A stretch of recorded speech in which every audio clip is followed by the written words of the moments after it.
बिस्मिल्लाहिर्रहमानिर्रहीम। अस्सलाम वालेकुम। आप सब यहाँ पे आए, अपना टाइम निकाल के बहुत बहुत शुक्रिया। मैं कुछ खुसूसी और इम्पोर्टेंट इश्यूज को आपके सहारे से लेके तमाम आवाम तेलंगाना की आवाम के लिए कुछ इश्यूज को एनलाइटन करना चाहता हूँ कि पिछले 10 साल में बीआरएस पार्टी किस तरीके से, किस लिहाज से मुसलमानों को धोखा देके आई है, कितना मुसलसल धोखा दिए, और हर चीज एविडेंस के साथ में मैं दिखाता हूँ।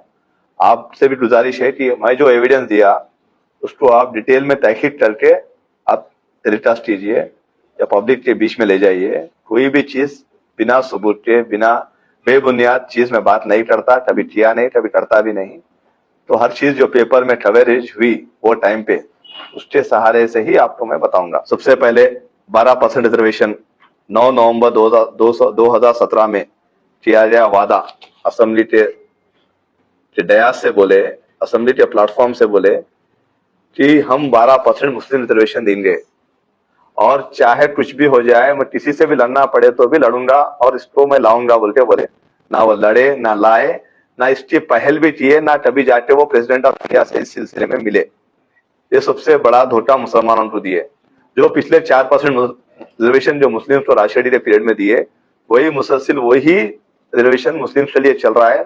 उसके सहारे तमाम अपने भाई बहन तकरीबन लोग मेडिकल में, इंजीनियरिंग में सीट्स हासिल कर रहे हैं। वही 4% रिजर्वेशन जो कांग्रेस दिया उस पे ही अब जो रिजर्वेशन चल रहा है मुस्लिम के लिए वही है। इनका 12% रिजर्वेशन आया नहीं, ना गया, ना कुछ हुआ। 12% और 4% में 1% इजाफा भी नहीं किए। 12 तो दूर की बात है। ये भी मेरे मुसलमान भाई बहन इसको खुसूसी इस पे सोचना चाहिए। और सबसे बड़ी गहरी साजिश के तहत जो नुकसान मुसलमानों को पहुंचा है वो 8 मस्जिदें शहीद किए, बुलडोजर चलाए उस पर। और इसके लिए भी आपको मैं प्रॉपर पेपर के साथ, न्यूज़पेपर में जो आया उसके साथ दिखा रहा हूं। आप देख लीजिए कि किस तरीके से मुसलमानों के मस्जिदों पे बुलडोजर चलाए। केसीआर की गवर्नमेंट सिर्फ बुलडोजर एक्सपर्ट गवर्नमेंट थी और वो बुलडोजर सिर्फ मुसलमानों के इबादत गाह पे ही चलते थे।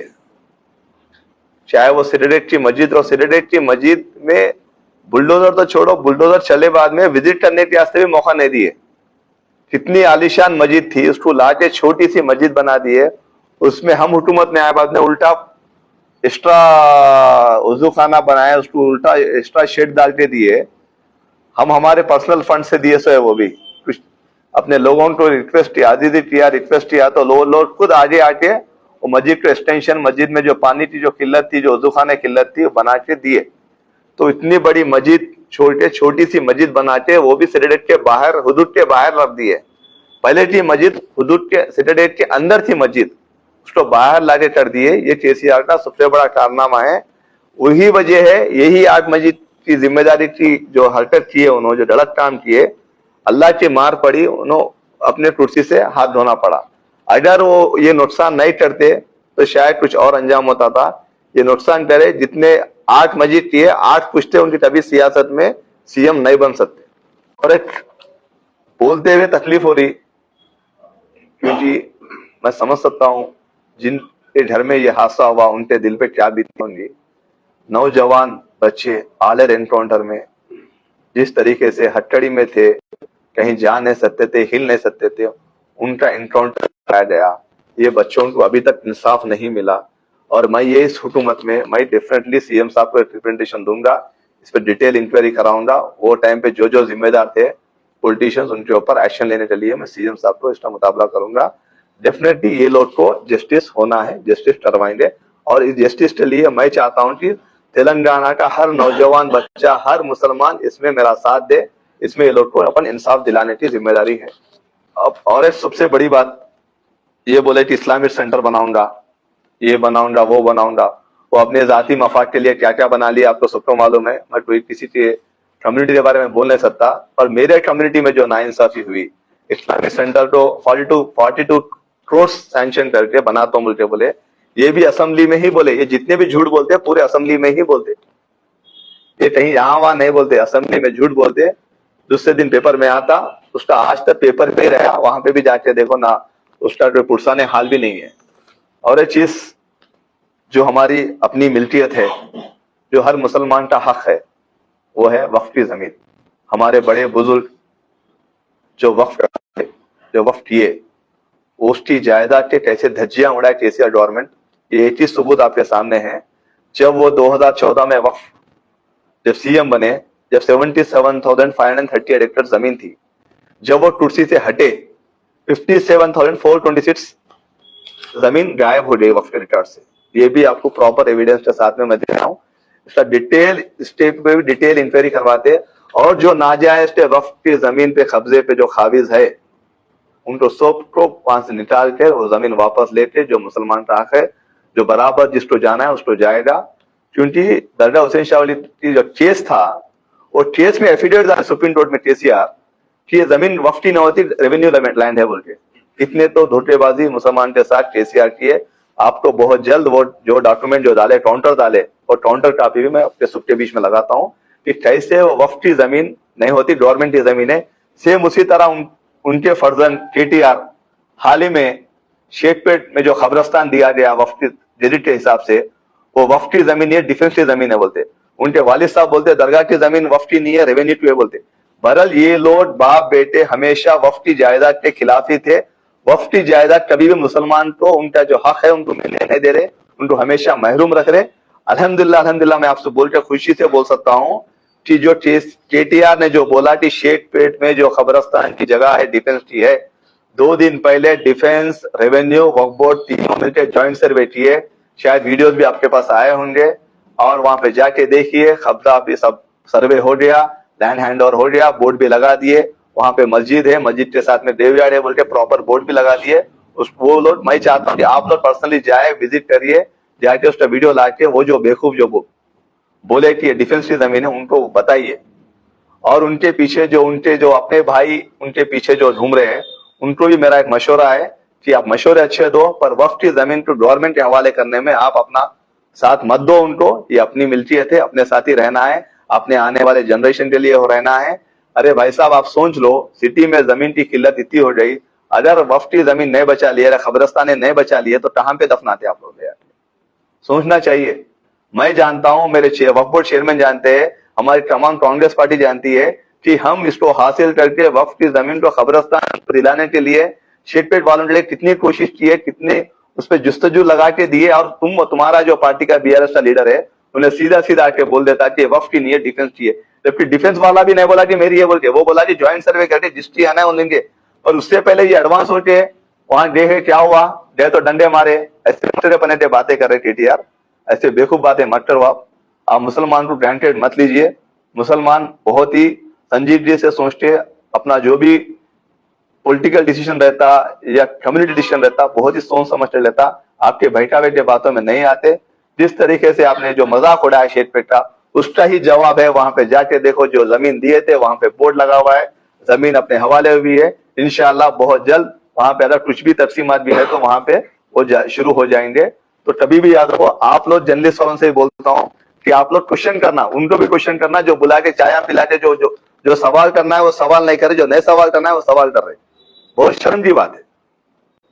और एक बात, दरगाह जहांगीर पीर उधर बोले कि मैं आपको वहां पे 50 करोड़ से डेवलप करता हूं। कोई पूछे थे उनको कितने करोड़ से डेवलप करते, बोलते क्यों जाके मजाक उड़ाते जाके 50 करोड़ से डेवलप करता हूं बोल के 50 रुपए भी नहीं लगाए वहां पे, और जाके खुद चादर चढ़ाए। ये भी मैं पेपर आपको दे रहा हूं, उस दिन डेट के साथ बोल रहा हूँ, 10 नवंबर 2017 को दरगाह जहांगीर पीर पे जाके खुद चादर चढ़ाए। जहां की जमीन वही है, जहां का गेट वही है, जहां का दरवाजा वही है, ना 1 रुपया लगाए ना किए। इसके साथ में बोले अजमेर में रुबात बनाता हूं, यहाँ पे धोखा दिए, वहां पे धोखा दिए। लफ्ज है, तुम धोखेबाज हो, धोखा ही देना तुम्हारी फितरतन है। और मुसलमान भाइयों समझ जाओ, अगर तुम इस धोखेबाजों के चाल में आओगे तो नुकसान अपना ही होगा। हम 2 साल में आए, 2 साल भी नहीं हुए, जो मेरे कोशिश में थे, जो मेरे पार्टी से सब लीडर कोशिश किए, बोराबंडा में कब्रस्तान का रिप्रेजेंटेशन दिए रेवेन्यू मिनिस्टर से, उनसे इमीडिएट इलेक्शन के बाद में देते बोल के। शेखपेट का तो आपके सामने वाकया बताया कि कब्रस्तान दे दिए।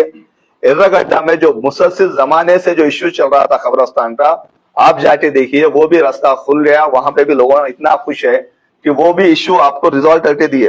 तो इतने इश्यूज को इतने शॉर्ट टाइम में ये गवर्नमेंट, ये हुकूमत, ये रेवंत रेड्डी साहब की तवज्जो थी, उनका साथ था कि ये इश्यूज मैं रिजॉल्व कर सका। मेरे पार्टी वाले इसको रिजॉल्व करने में मेरा साथ दिए। मेरे वफो के चेयरमैन रहने दो, अजरुद्दीन साहब रहने दो, शब्बीर अली साहब रहने दो, उबैदुल्ला कोतवाल रहने दो, या ताहिर बिन हमदान रहने दो, खुसरो पाशा बियाबानी रहने दो, तमाम MA फहीम रहने दो, तमाम मुसलमान कायदीन जो चेयरमैन जो ओहदे पे है, सब मिलके एकजुट होके ये हासिल किए। ये मेरी एक की कोशिश नहीं, पूरे मिलके इकट्ठा होके एकजुट होके ये हासिल किए। अपने लोगों का इसमें जो उनका जो जाना था बराबर उनकी जो रिक्वायरमेंट थी उसको एड्रेस किए। अल्हम्दुलिल्लाह उनके हवाले किया गया। अब इन्हों बोले कि 40,000 मुसलमान फैमिली को 1 लाख लोन देता हूं बोले। ये भी आपके सामने है। 8 अगस्त 2023 में ये बात आई उनकी। ये इसमें कितने लोगों को दिए पैसे?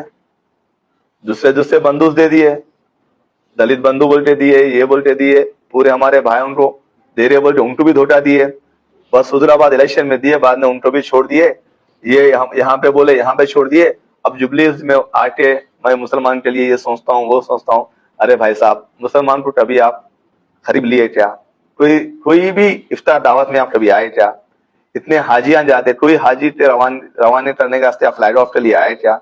आपके वालिद साहब एक बार आए, बाद में क्या महसूस हुआ पता नहीं। मुसलमान तो पड़े हुए रहते, बोलते क्या सुनते नहीं मालूम। दोबारा कभी हज उसके तरफ मुंह उठा के देखे नहीं, ना उनके फर्जंद देखे। अब बोल रहे कि मुसलमान मुसलमान क्यों बोल रहे? मुसलमान जुबली सिलेक्शन है, उसके बाद में क्या करते हैं? मुसलमान को छोड़ देते हैं। ये आपकी फितरत है। और मुसलमान बहुत समझदार है, संजीदगी से सोचता, आपका साथ इस टाइम नहीं देता। क्योंकि 19 साल से एक छोटी सी चीज मैं बताता हूं आपको। मस्जिद तौहीद जो बड़ा मस्जिद है, बड़े बहुत तादाद में लोग नमाज पढ़ने आते हैं। नमाज पढ़ते पढ़ते लोगों को गाड़ियां रोड पे आ जा रहे हैं, लोग नमाज पढ़ते पढ़ते बाहर आ रहे, उतना पब्लिक रहता वहां पे। 19 साल से छोटी दीवार बना लेके थोड़ा वो लोग अपने पार्किंग को डेवलप कर लेते बोले तो 19 साल से किए। 10 साल में आप हुकूमत थे, छोटा सा उनको वो कोऑर्डिनेशन करके आप हेल्प नहीं किए। अल्हम्दुलिल्लाह यही रेवंत रेड्डी साहब, यही हुकूमत, यही यहीं के CM, यही अजरुद्दीन साहब और साथ दिए। 2 दिन पहले वहां पे दीवार का काम शुरू हो गया। सब कुछ जो पूछे थे वहां पे हाई टेंशन वायर शिफ्टिंग के लिए पूछे, वो चेंज हुआ, जगह खुली, लोगों को आसानी हो रही। ऐसे काम करवा करके वोट पूछो। मुसलमान को धोखा देना, मुसलमान को इजी लेना और ये चीजों को बस उनसे महरूम रखना, ये चीज छोड़ दो केटिया। आपको कोई मुसलमान तरक्की कर रहा तो आपको बर्दाश्त नहीं होता। सुबह शाम उठे बैठे मेरे बारे में मीडिया में बात कर रहे हैं आप। क्यों? तकलीफ क्या है कि मुसलमान जो बच्चा जो अब हुकूमत के साथ कोऑर्डिनेशन करके अपने लोगों का कुछ फायदा कर रहा है, वो आपको डाइजेस्ट नहीं हो रहा, आपको बर्दाश्त नहीं हो रहा। तो आप जहां मिले वहां मिले, मौका मिले तो आप मुझे गाली दे रहे। आप गाली देने से मुझे कुछ होने वाला नहीं है, उल्टा मैं और इसको और इंस्पिरेशन लेके और मेहनत करूंगा और अपने लोगों के लिए काम करूंगा। और एक बात बोले कि पहाड़ी शरीफ में IT पार्क बनाता हूँ 50 हेक्टेयर पे। IT पार्क तो छोड़ो, वहां पे कुछ IT वाला कुछ लफ्ज ही नहीं है। क्योंकि जितना भी मौका था, आप जहां पे आपके जमीन आते वहीं पे बना लिए, जहां पे आप पहले से जमीना लेके रखे थे वहीं पे डेवलप कर लिए। क्योंकि आप मुसलमान अगर तरक्की कर लिया, मुसलमान को IT पार्क बनने से जो रेवेन्यू आए तो हमारे भाई बहनों को पढ़ने में आसानी होती, उसके फंड से उनको तालीम के लिए, स्कॉलरशिप के लिए आसानी होती। वो आपको पसंद नहीं आया, इसलिए आप नहीं किए। एयरपोर्ट से पहाड़ी शरीफ सबसे करीबी प्लेस बोलता पहाड़ी शरीफ एयरपोर्ट से। जितना रायदुल आते उतने 4 टाइम तो पहाड़ी शरीफ जाके आ सकते। उतना शॉर्टेस्ट डिस्टेंस में क्लियरली हाई रेज जोन में आप एक छोटी सी बिल्डिंग भी नहीं बनाए। वजह क्या थी? कि मुसलमान इंप्रूव नहीं होना, मुसलमान तरक्की नहीं करना। आपका एक ही एजेंडा है, मुसलमान डेवलप नहीं होना। अगर मैं गलत बोल रहा हूं तो आप मुझे बोलिए, क्या वजह थी नहीं बनाए आप? एयरपोर्ट से क्लोजेस्ट डिस्टेंस में कोई भी इंसान जब आप बोले IT पार्क बनाते क्यों नहीं बनाए? आपको पूछे थे मुसलमान आके वहां पे IT पार्क बनाओ बोलते। और एक बात बोले, मुझे मुसलमान नौजवान भाइयों को बेरोजगार भत्ता देता हूं बोल के, ये 2018 में आप बोले कैबिनेट में डिसीजन लिए बोल के। 2018 अक्टूबर 18 को बोले कि मैं 3,016 रुपए में मुसलमानों को, नौजवान बच्चों को भत्ता देते बोल के, क्यों नहीं दिए? तो मतलब मुसलमान बस यहाँ वहां तंगी की हालत में नहीं देना। उसका जो हक है, उसका जो इक्वालिटी राइट है गवर्नमेंट में, उसको जो शेयर आना है वो शेयर भी आप नहीं दिए। और सबसे बड़ा तो उनके बेटे बोले, वो टाइम के म्युनिसिपल मिनिस्टर, बल्दिया मिनिस्टर बोले कि मैं 540 करोड़ लगा के मूसी पे 14 ब्रिजेस बनाता हूँ बोल बोले। ये भी आपको पेपर में दिखा रहा हूँ।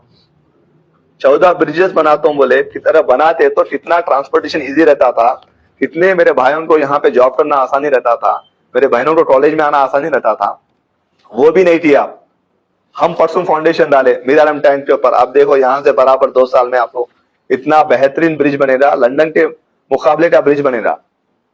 वो बने बाद में वहां पे वोट पूछने आते हो, और आप क्या करें, धोखा दिए, ये ब्रिज बनाता हूँ वो ब्रिज बना। आप पूरा जितना भी डेवलप करना है अपने एरिया में डेवलप कर लिए, आपके लोग जहां रहते हैं वहां डेवलप कर लिए, आपका बिजनेस जहां पे रहता है वहां डेवलप कर लिए, पर मूसी में 1 रुपए का भी खर्चा करके आप ब्रिज नहीं बनाए।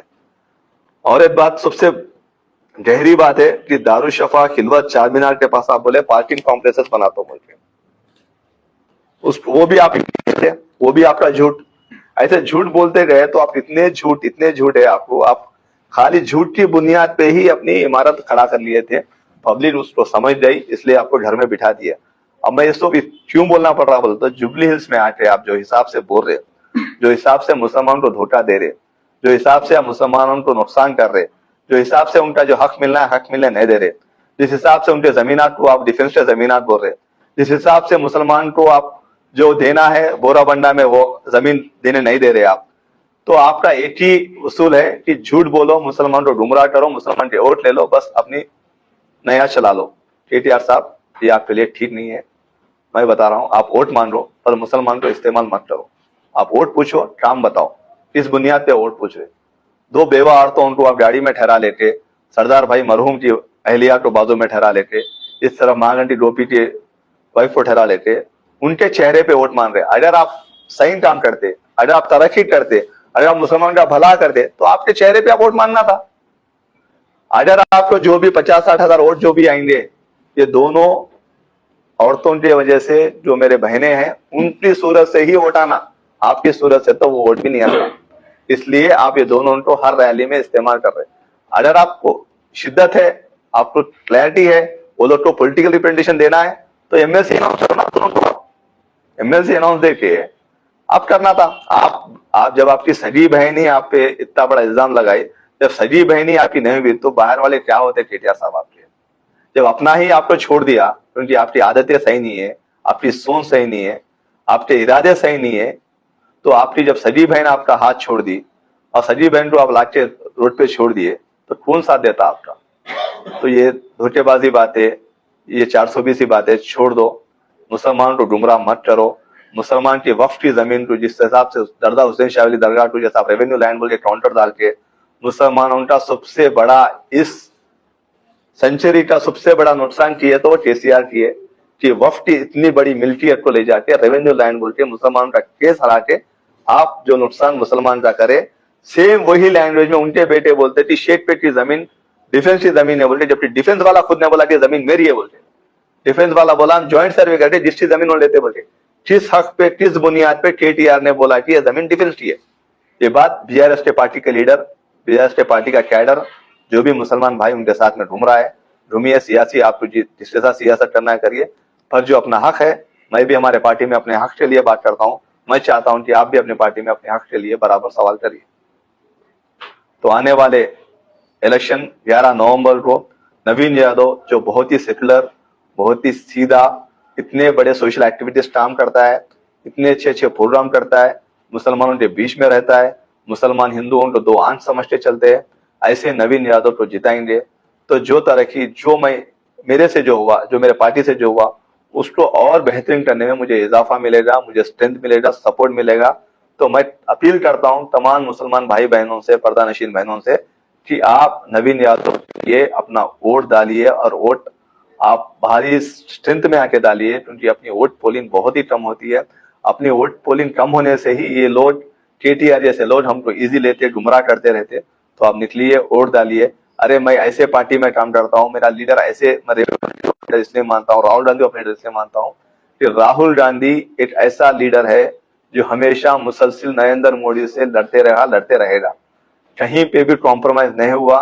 कितने भी अरे हार का सामना पड़ा, पर वो अपनी जिद, अपनी लड़ाई, अरे किससे लड़ता हूँ, उन्होंने चाहे तो आराम से रह सकता ना उन्होंने, क्योंकि अपन सुख के लिए उनकी लड़ाई चल रही है, ऐसे लीडर। और एक बात मैं बोलता हूँ, आप भी थोड़ा इसमें स्टडी करिए कि फिलिस्तीन के मामले में, फिलिस्तीन एक मुसलमान के सेंटिमेंट है, फिलिस्तीन के मामले में ओनली गांधी परिवार जो बोल्डली ट्वीट करते हैं खिलाफ इजराइल के, आप जाके उठा के देख लीजिए आप।